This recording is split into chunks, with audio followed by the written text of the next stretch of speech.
Assalamualaikum everyone, welcome to Cachane, the space where thoughts find freedom and stories meet solitude.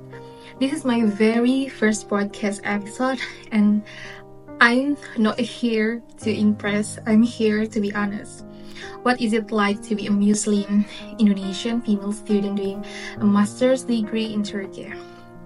Let's just say it's not always what Instagram makes it look like. Yes, I live in a country filled with rich Islamic history. Yes, I study in a university that feels older than most textbooks. And yes, I drink Turkish tea like it's water. But behind all of that, there's the daily negotiation between faith and fatigue, between identity and invisibility. Okay, let me start with something simple but intimate. One evening, I was in a public park. Sunset was falling fast. No mussel in sight, just trees, grass, and curious strangers passing by. So I took out my small sajada, found a quiet spot under a tree, and prayed Maghrib. No one stopped it. No one stirred. And that's what surprised me. Because in Indonesia, praying in public often invites smiles, nods, even casual company. But here in Turkey, people let you be. Not because they don't care, but because they respect space. And that moment taught me something. That fight doesn't always need applause. Sometimes sincerity lives best in silence. So how about the campus life? I'm doing my master's in public finance in Turkish. Yes, in Turkish, 100% in Turkish, and no, I'm not fluent, not yet. So imagine this, you walk into class, the topic is about macroeconomic stability, suddenly the lectures dives into discussions about rising tax burdens in developing countries.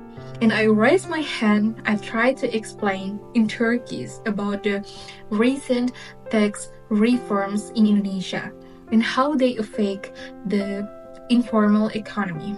I stuttered, I forget the word for progressive tax, but I kept going.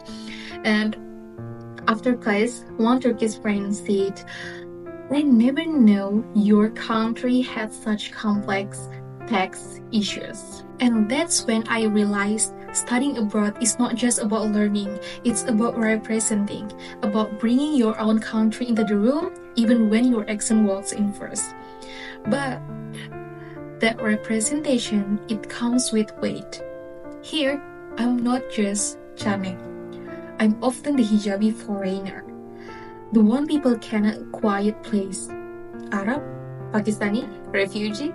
And when I say I'm from Indonesia, most people not politically, but their imagination stop at Bali.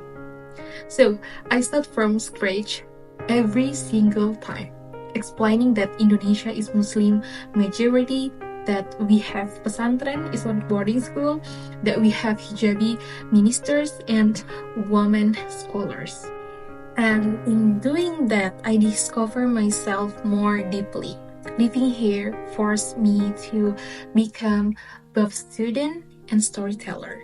I learned Turkish fiscal policy, yes, but I also learned how to pray under trees, how to think in silence, and how to explain who I am without needing to defend it. And maybe that's what this podcast Cachane is for, not to give answers, but to hold space for questions. What does it mean to be Muslim intentionally? To choose faith without pressure, to carry identity without needing approval. Here in Turkey, I'm learning that Islam is not a performance, it's a practice. Not just one stage, but in the space no one sees.